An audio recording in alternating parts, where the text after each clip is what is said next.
cierta porción de la Biblia que tengo que leer, la voy a leer ahora. Si no, puede que se quede en el abandono. Dice en Romanos 8,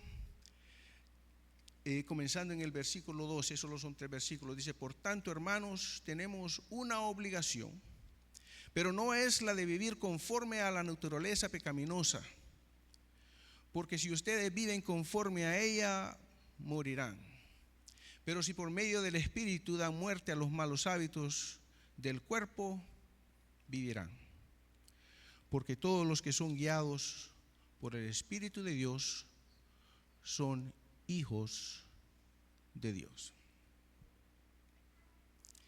Ahora, quise leer eso antes porque nos vamos a desviar bastante, como ustedes no se imaginan. Merlis, gusto verte. Conozco a Merlis del campamento. I hope this is not another class for you. ¿Ha pensado usted alguna vez en lo que es el temor del Señor?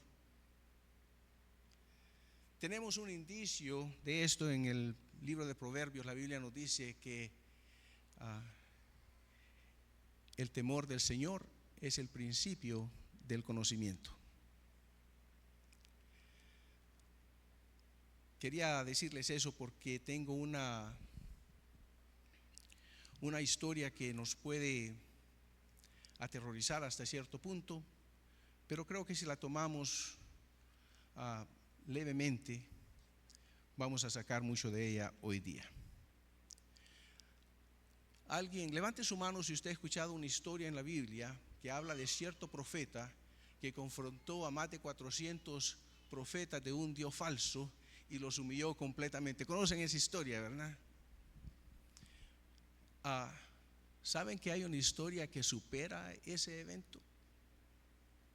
Y menciono esa historia porque es una historia que se repite todos los años en el ciclo de las iglesias, de la escuela bíblica, lo que es la escuela dominical. Se repite con frecuencia, nos habla de la fidelidad del Señor en mantener la promesa a su profeta, nos habla del poder que el Señor demuestra en el momento oportuno, nos habla de un milagro que superó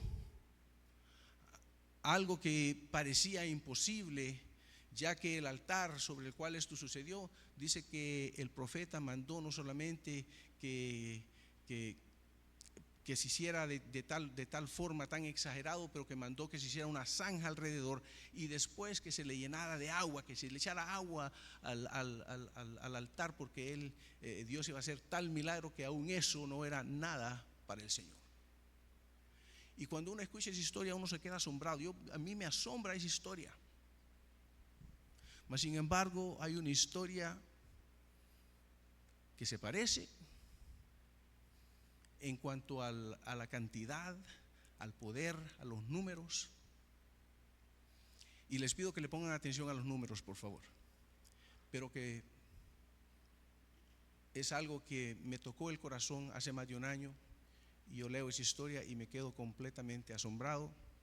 Y dije, pues esta la tengo que compartir hoy día con mis hermanos allá en Pensilvania. Pastora, disculpe, se me olvidó mi agua. No voy a usar agua para el sermón hoy día, pero sí la voy a necesitar. Cuando nosotros pensamos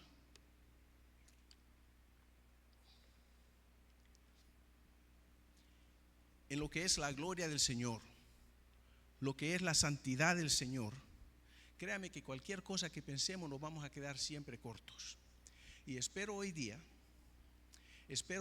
empujar un poquito esa aguja, cosa de que comprendamos más esos admirables atributos del Señor que son la gloria y son santidad. Pero para expresarlo quiero comenzar con ciertas historias que ustedes ya conocen también. Por ejemplo, todos conocen la historia de que cuando Moisés es llamado por el Señor y él se presenta ante la zarza que no se quema a pesar de que está encendida en fuego, se le avisa a Moisés y se le dice: quítate los zapatos porque el lugar que pisas santo es. Y quiero que cuando piensen en esa escena, que piensen a la iglesia en la cual ustedes entran cada domingo como un lugar santo en donde la presencia del Señor se hace realidad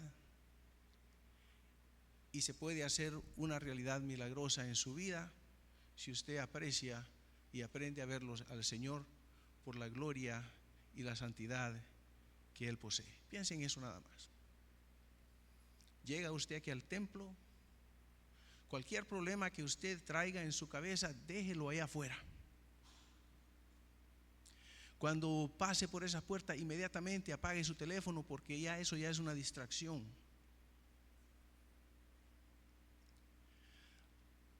Yo sé que a veces la familia, los niños nos distraen y ese tipo de cosas, pero aún eso, póngale en las manos del Señor para que el Señor le ayude a usted a estar aquí con una mente completamente limpia, esperando nada más recibir del Señor, y usted aprenderá a apreciar más la gloria y la santidad del Señor.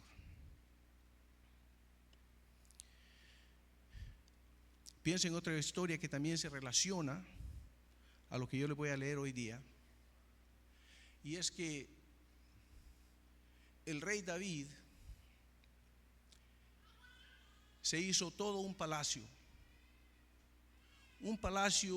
que, según lo describen las escrituras, era magnificente. Y sin embargo, el rey David dice que una noche él ve su situación, se ve en aquel palacio. Me imagino que pensó en ese momento: qué bendecido soy. Tal vez eso estaba en su mente, pero ¿sabe qué más pensó? Él pensó: aquí estoy yo, gozando de la vida y viviendo en un gran palacio. ¿Y dónde está la casa del Señor? Y David propuso en ese momento construirle al Señor un templo. Y me imagino yo, no sé, la Biblia no nos dice, pero me imagino yo que él dijo: si yo vivo en tal magnificencia, la casa que yo le voy a hacer al Señor va a ser mucho mejor que la mía. Tiene que haber sido así. Y en esos preparativos, en ese pensar que fue motivado de muy buena voluntad, David comete un error.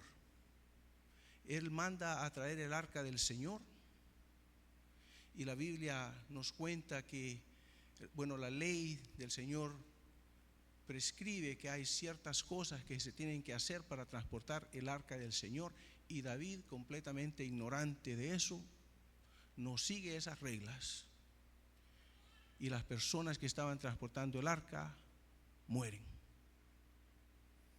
El Señor entonces le dice a David: para ti no es el construirme un templo, un hijo tuyo lo va a hacer.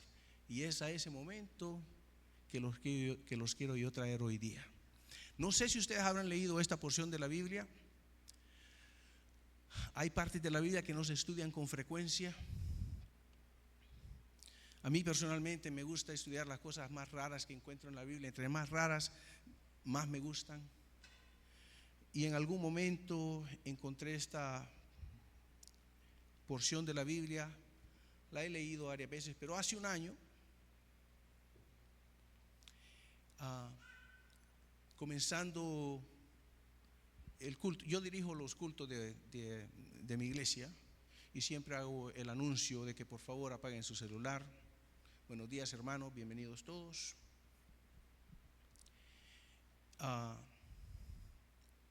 Y aún para eso, simplemente para saludar al pueblo de Dios, pero más que todo para hacer acto de presencia ante el Señor y saber que yo tengo una tarea en este culto, que es el elevar al Señor de tal forma que el pueblo lo alabe. es una responsabilidad grande y es algo que no puedo hacer sin antes consultar la palabra del Señor. Y no tiene que ser algo específico, simplemente leo la palabra del Señor como preparación a lo que yo voy a hacer, al trabajo que el Señor me ha dado. Y fue hace un año atrás que me encontré con este pasaje y me enamoré de él de tal forma que antes de yo empezar el culto me veo forzado a leer porción tras porción de este pasaje. Y eso es lo que quiero compartir con ustedes hoy día. Dice Segunda de Crónicas capítulo 5, estoy leyendo de la NIV, la traducción en español, nueva versión internacional. Una vez terminada, ni siquiera voy a decir de cómo se construyó la obra. No se preocupe, si la quiere buscar está bien, pero voy a tratar de avanzar porque quiero leer una gran porción de esta palabra. Dice: una vez terminada la obra que había mandado hacer para el templo del Señor, Salomón hizo traer el oro, la plata y todos los utensilios que su padre David había consagrado y los depositó en el tesoro del templo de Dios. Entonces Salomón mandó que los ancianos de Israel y todos los jefes de las tribus y los patriarcas de las familias israelitas se congregaran en Jerusalén para trasladar el arca del pacto del Señor desde Sión, la ciudad de David. Así que durante la fiesta del mes séptimo, todos los israelitas se congregaron ante el rey. Cuando llegaron todos los ancianos de Israel, los levitas alzaron el arca. Los sacerdotes y los levitas la trasladaron junto con la tienda de reunión y con todos los utensilios sagrados que había en ella. Si ustedes quieren saber sobre los utensilios y toda la construcción, pueden leer los capítulos anteriores. Es algo increíble. Simplemente voy a hacer una pequeña ilustración. Se usó mucho oro en cantidades que ustedes no se imaginan. Estamos hablando de toneladas de oro que se usaron en la construcción del templo. Y en estos días en la radio he escuchado cierto anuncio comercial en el cual acentúan que si usted que hace 50 años un ladrillo de oro, no especifican el tamaño, un ladrillo de oro, dice, valía $8,000. Y en aquel tiempo con $8,000 usted compraba una casa. Hoy día ese mismo ladrillo de oro tiene un valor de $800,000. Y con esa cantidad usted también puede todavía conseguir una buena casa. Pero si usted hubiera dejado ese oro en cash, hoy día solo tuviera $8,000 y eso hoy día no le ajusta para nada. Y estamos hablando de un ladrillo de oro. Imagínense cuando en la construcción del templo se nos dice que se utilizaron toneladas de oro. Solo para que le empiece a poner una idea sobre la magnificencia de lo que llevó la construcción del templo. Y eso no incluía todo lo que David había ya preparado precisamente para esta ocasión. Lo que está hablando aquí, todos los utensilios que se utilizaban en el servicio del Señor, eso es en adición a todo el oro que ya se usó en el templo. A eso se está refiriendo aquí, una cantidad inmensa que ni siquiera, que apenas nos podemos imaginar. Y con todo y esto, eso no es lo asombroso de lo que yo les quiero hablar esta noche.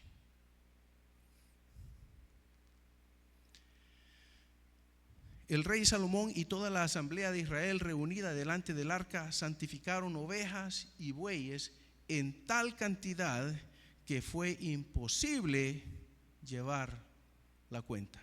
Piensen eso. Los sacrificios que se hicieron fueron de tal forma y de tal cantidad que fue imposible mantener la cuenta. Y esto es nada más que una pequeña ilustración, porque más adelante vamos a leer lo que Salomón, el rey Salomón, trajo como ofrenda. Y ustedes y eso sí lo pudieron contar. Así que ustedes van a poder hacer una comparación. ¿Cuánto dio Salomón y cuánto se utilizó en esta ocasión que no se pudo contar? Y quise elaborar un poquito sobre esto, hermanos, porque admiro la obra que esta iglesia hace. Una iglesia tan joven, de apenas 8 años, y que el Señor ha puesto en el corazón de ustedes el querer entregarse a una obra allá en Honduras. Y no lo digo porque soy hondureño. El Señor puso en mi corazón ayudar a niños hondureños en otra ocasión, lo ha puesto en esta. Pero igual el Señor pudo haber puesto en mi corazón ayudar a niños en otro lugar, igual. Así es que la generosidad para con el Señor no es nada inusual. Es más, pensando a veces en lo que damos y viendo los ejemplos que encontramos en la palabra, podemos llegar a pensar que nos quedamos cortos.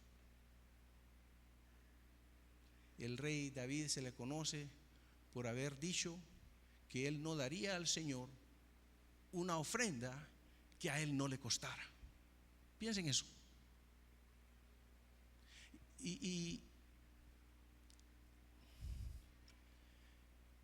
lo digo porque creo que a veces en nuestra economía americana, en nuestra economía familiar, tenemos todo un presupuesto y sabemos cuánto necesitamos ganar, sabemos cuánto el trabajo debe pagar por cierta profesión, sabemos cuánto cuesta la renta, sabemos cuánto es la comida. En este último año, estos últimos años, sabemos hasta cuánto es la tasa de inflación, sabemos de todo.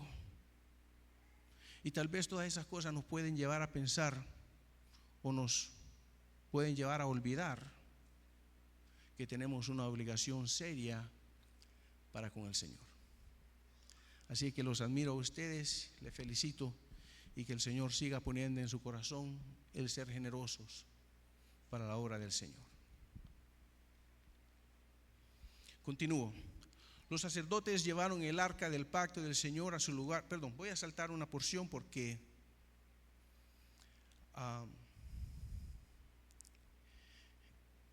quiero llegar a una, no quiero que se me escape esta también. Oscar mencionó algo mientras cantaba. ¿Sabías cuál era la canción número 1, Oscar?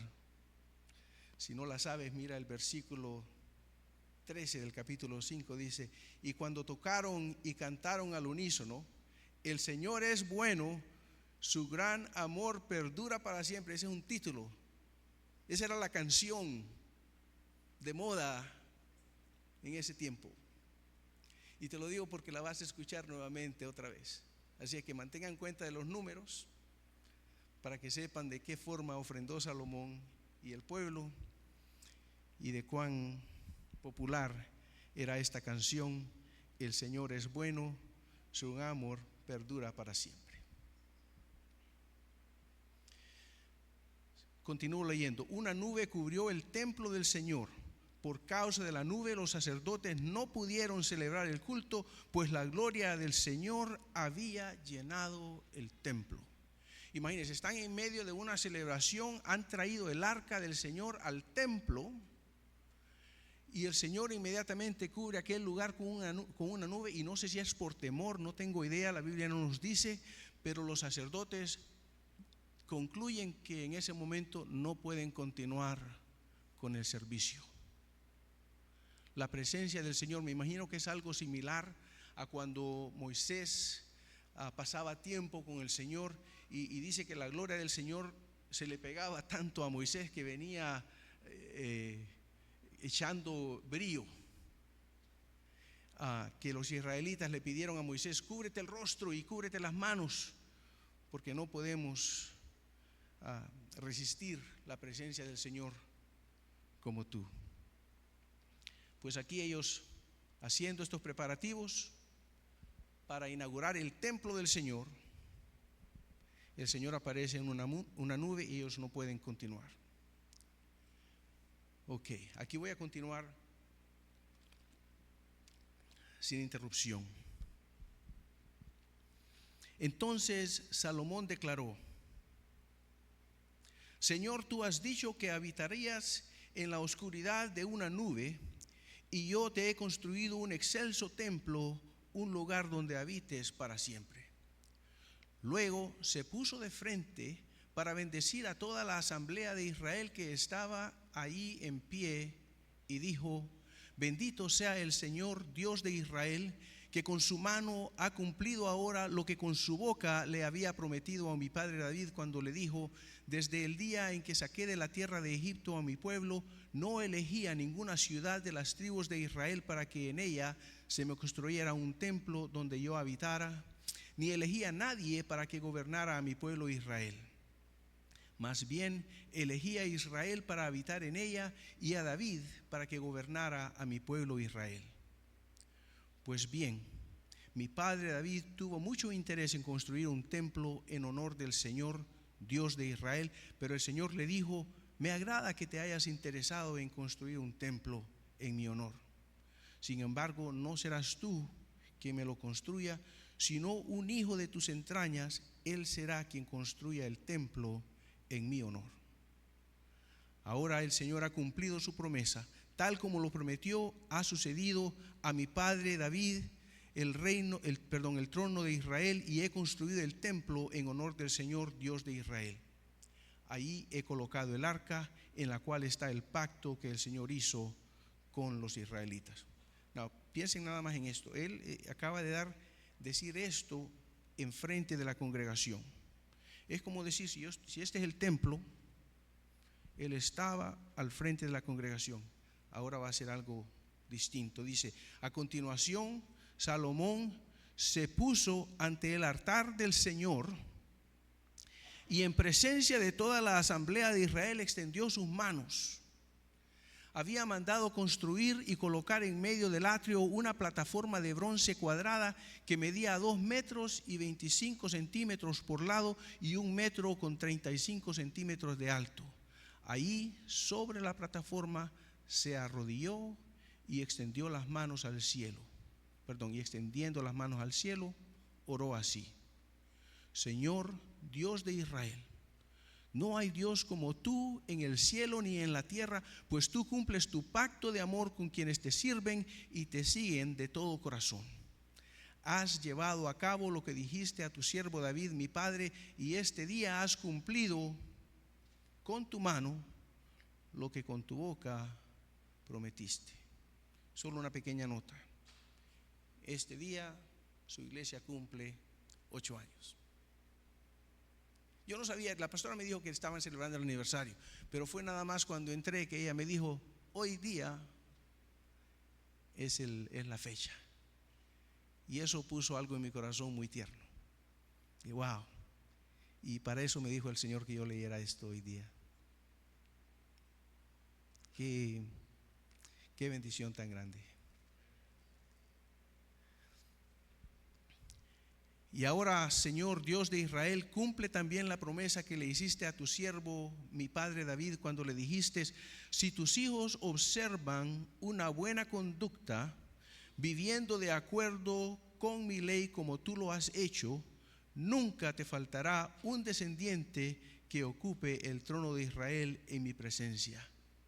Señor Dios de Israel, confirma ahora esta promesa que le hiciste a tu siervo David. Voy a parar un segundo nada más, solo para recordar a esta casa de oración que el Señor no falló en su promesa.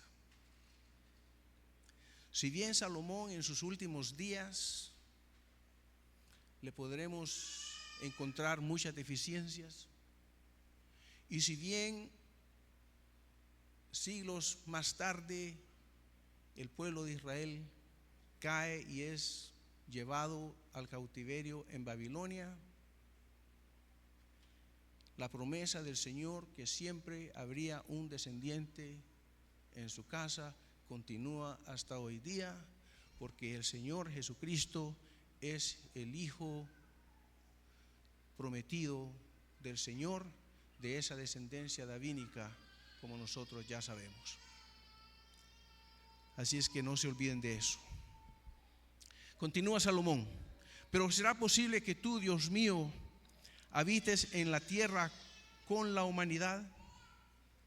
Si los cielos, por altos que sean, no pueden contenerte, mucho menos este templo que he construido. Sin embargo, Señor mi Dios, atiende a la oración y a la súplica de este siervo tuyo. Oye el clamor y la oración que elevo en tu presencia.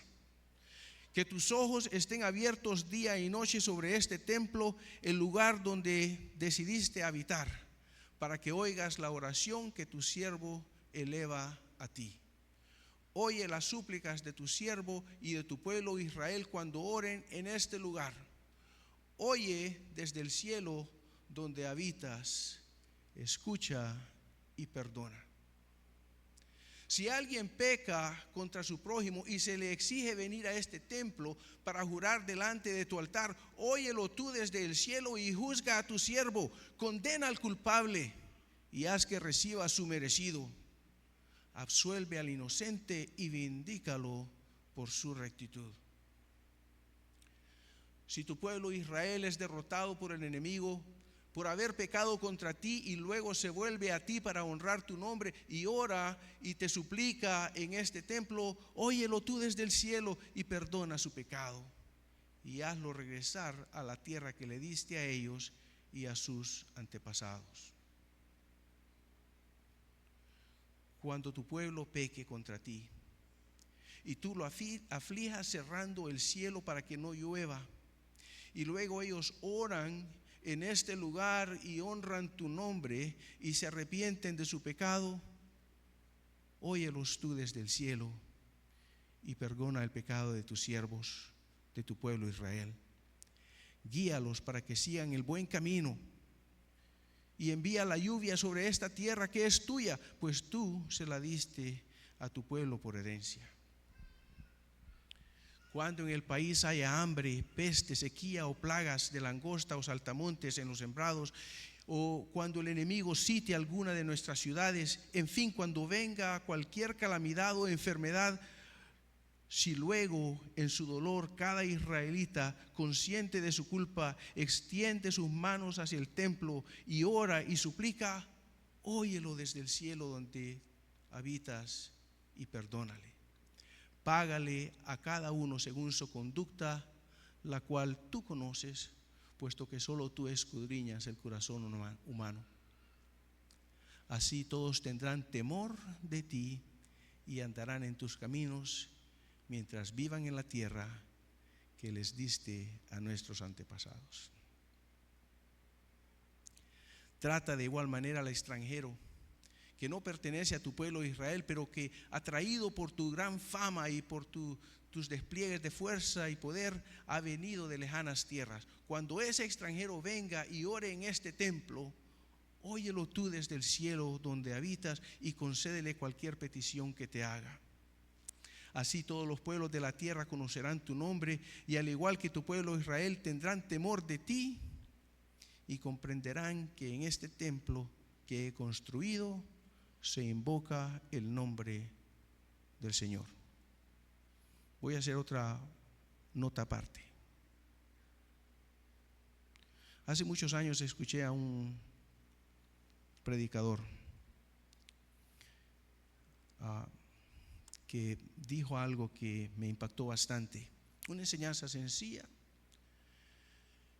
pero que jamás le había puesto atención, y honestamente la creí inmediatamente esa enseñanza, y desde entonces vivo con ella y le enseño cuando pueda.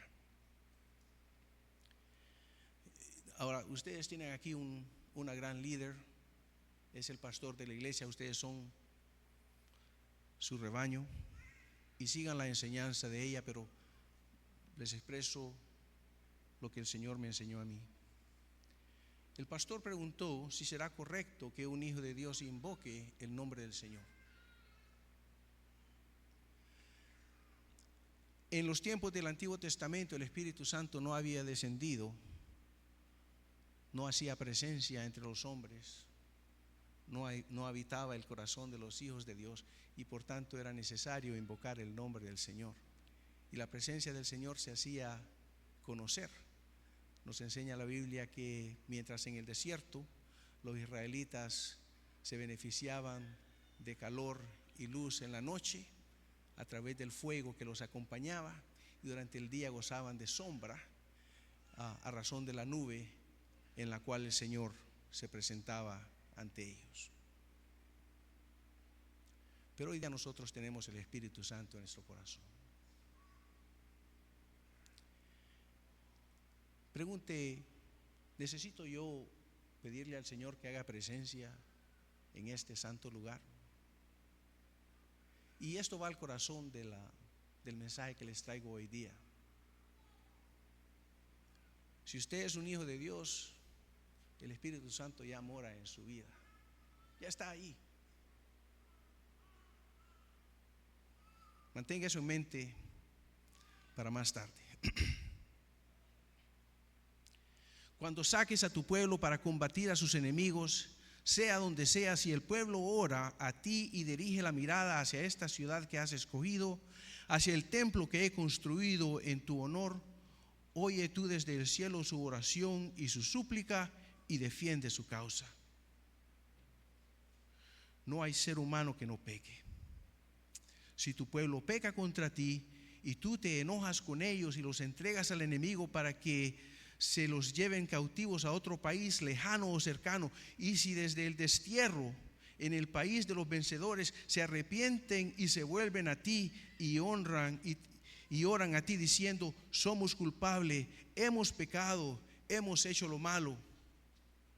Y si en la tierra de sus captores se vuelven a ti de todo corazón y con toda el alma y oran y dirigen la mirada hacia la tierra que les diste a sus antepasados, hacia la ciudad que has escogido y hacia el templo que he construido en tu honor, oye tú sus oraciones y súplicas desde el cielo donde habitas y defiende su causa. Perdona a tu pueblo que ha pecado contra ti. Una notita aparte. Acuérdense que todo este tiempo Salomón está en una plataforma de bronce, hincado y con sus manos extendidas. Todo ese tiempo que he estado leyendo. Ahora, Dios mío, te ruego que tus ojos se mantengan abiertos y atentos, tus oídos a las oraciones que se elevan en este lugar. Y estoy hablando también de esta iglesia. Y la oración de Salomón es la misma para esta iglesia que hoy cumple 8 años. Levántate, Señor y Dios, ven a descansar tú y tu arca poderosa, Señor y Dios. Que tus sacerdotes se revistan de salvación, que tus fieles se regocijen en tu bondad. Señor y Dios, no les des la espalda a tu ungido. Recuerda tu fiel amor hacia David, tu siervo. Si esta historia se hubiera terminado ahí, yo hubiera quedado satisfecho, mi corazón lleno, agradecido al Señor por su presencia en mi vida y por esta oración de Salomón que básicamente intercede por su pueblo en cualquier situación. Señor, siempre y cuando tu pueblo se arrepienta y mire hacia esta ciudad y mire hacia este templo, perdónalos, Señor, perdónalos. Gracias, Salomón, por esa promesa que yo la tomo muy a pecho. Si yo peco, Salomón oró por mí, de que si yo me arrepiento y vengo humillado ante el Señor me perdona. Y digo esto por lo que sigue. Cuando Salomón terminó de orar, descendió fuego del cielo y consumió el holocausto y los sacrificios, y la gloria del Señor llenó el templo. Tan lleno de su gloria estaba el templo que los sacerdotes no podían entrar en él. Al ver los israelitas que el fuego descendía y que la gloria del Señor se posaba sobre el templo, cayeron de rodillas y postrándose rostro en tierra, alabaron al Señor diciendo, aquí vamos a cantar otra vez, Él es bueno, su gran amor perdura para siempre. Entonces el rey y todo el pueblo ofrecieron sacrificios en presencia del Señor.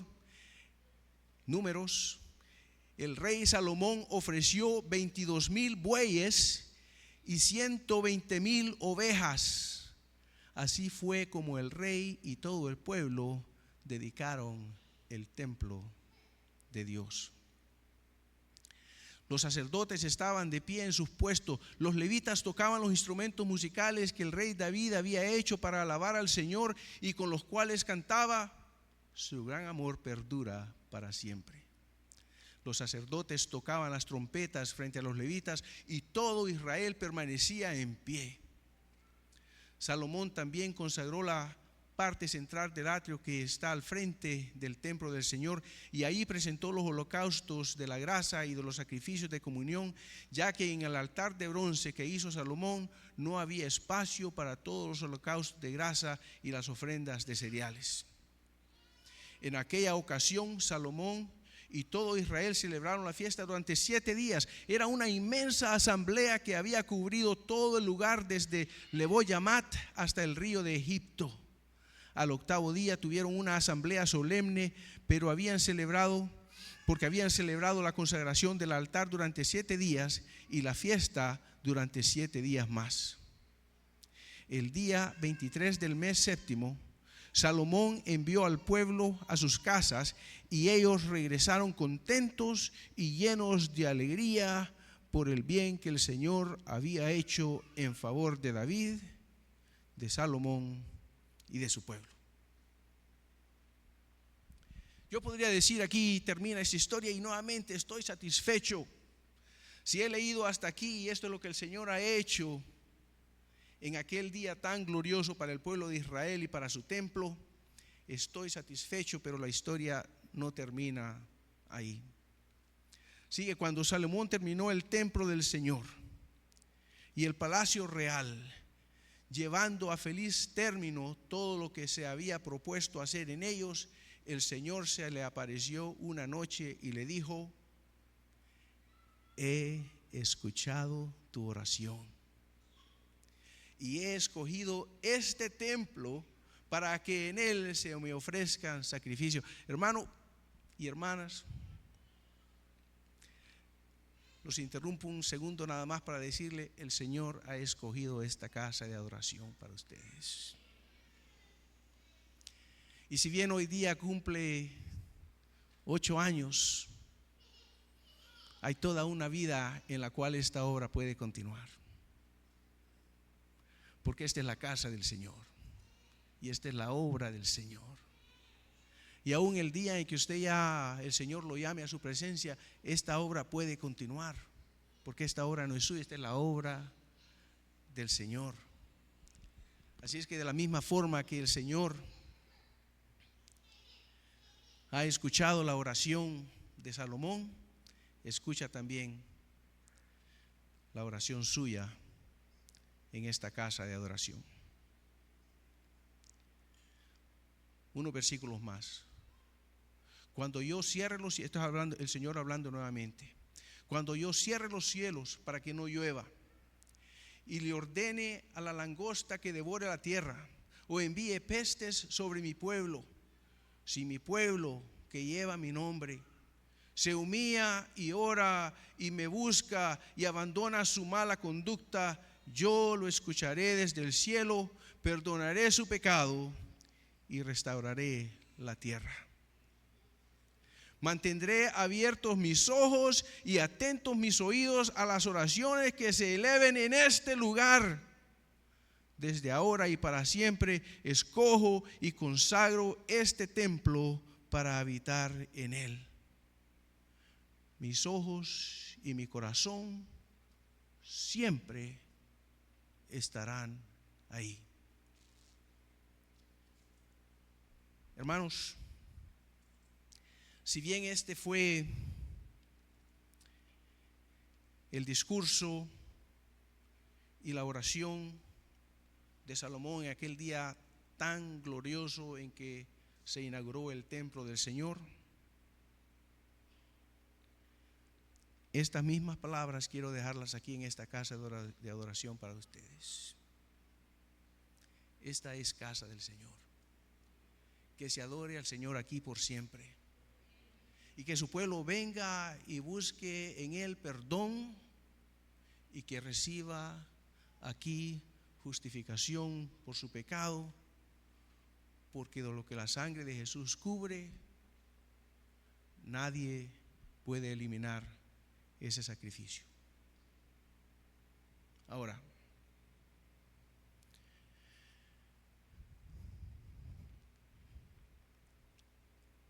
quiero que recordemos algo. Tal vez en este evento tan glorioso se nos haya olvidado algo.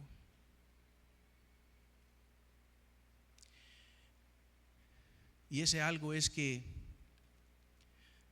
yo no tengo que venir aquí a este lugar. Yo no tengo que ir a la iglesia a la que voy con regularidad en Union City. Es más, con frecuencia en mi oración yo me refiero a mi iglesia como estas 4 paredes. Porque la verdadera iglesia del Señor son los hijos de Dios que vienen a estas 4 paredes a adorarle. Pero el templo del Señor es más que eso. Muy claramente la palabra del Señor nos enseña que su cuerpo es el templo del Señor. El cuerpo del Hijo de Dios es el templo del Señor. Imagínese usted ahora, piense usted en lo que hemos estado leyendo hasta ese momento.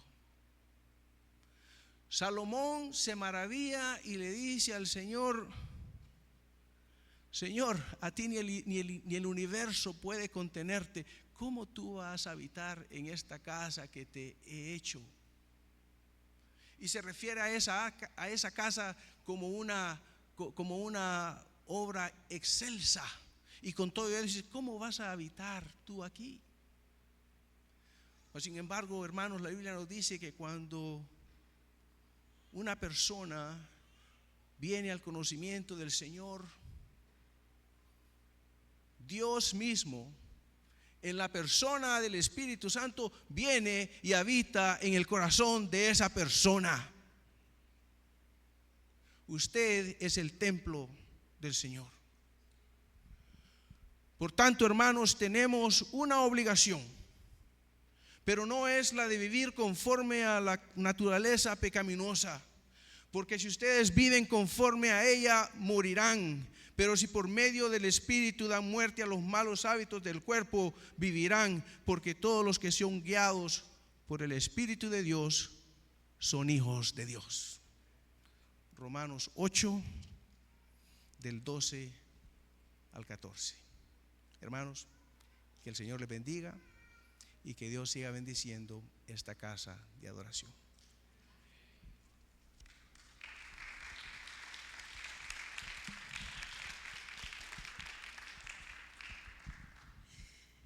Preciosa palabra.